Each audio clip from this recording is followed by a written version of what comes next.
Ich bin Chris Bass, Schlagzeuger der Band Heaven Shall Burn. Bei Heaven Shall Burn bin ich jetzt fest seit 2013 und 2006 hatte ich das erste Mal ausgeholfen. Ich bin drauf gekommen, Schlagzeug zu spielen, weil mein älterer Bruder auch Schlagzeug spielt. Hab dann irgendwie weitergemacht, weil mein damaliger bester Kumpel, der hatte einen älteren Bruder, der Gitarre gespielt hat. Und dann haben wir halt bei uns im Keller Songs nachgespielt, versucht nachzuspielen.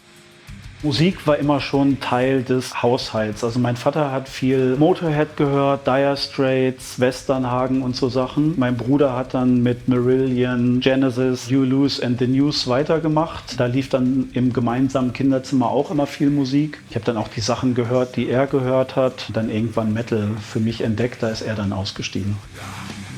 Auf Rohema bin ich über Umwege aufmerksam geworden und ich habe immer mal rumprobiert und mich auch umgehört, wer gerade was spielt und wer womit zufrieden ist. Wir haben ja auch so einen kleinen Schlagzeugerstammtisch in Berlin und auch da gibt es ja Personen, die mittlerweile auch bei Rohema gelandet sind, sodass wir uns da ausgetauscht hatten.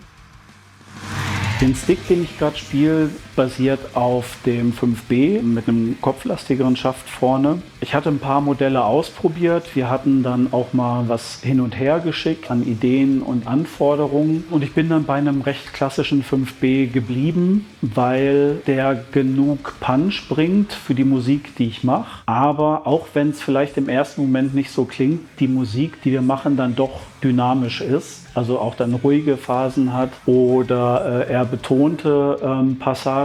Und da einen Stick zu haben, der das gut abbildet, aber eigentlich doch ein sehr solider Rockstick ist. Ich habe hier jetzt meine erste Stick-Tour hinter mir.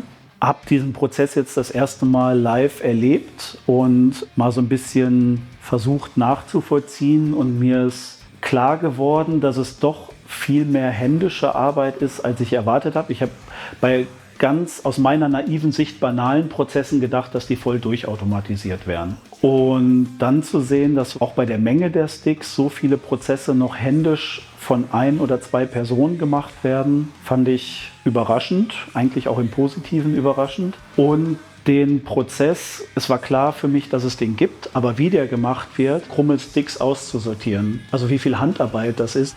Ich habe es ja auch probiert und stand davor und dachte, ja okay, das muss man ja erkennen. Und bei vielen erkennt man es auch, aber ich war eher unsicher, als dass ich sicher war, ob der jetzt schon krumm ist oder nicht. Das ist dann beeindruckend gewesen, mit was für einer Ruhe die Person das dann da gemacht hat. Also war super, sich das mal angeguckt zu haben.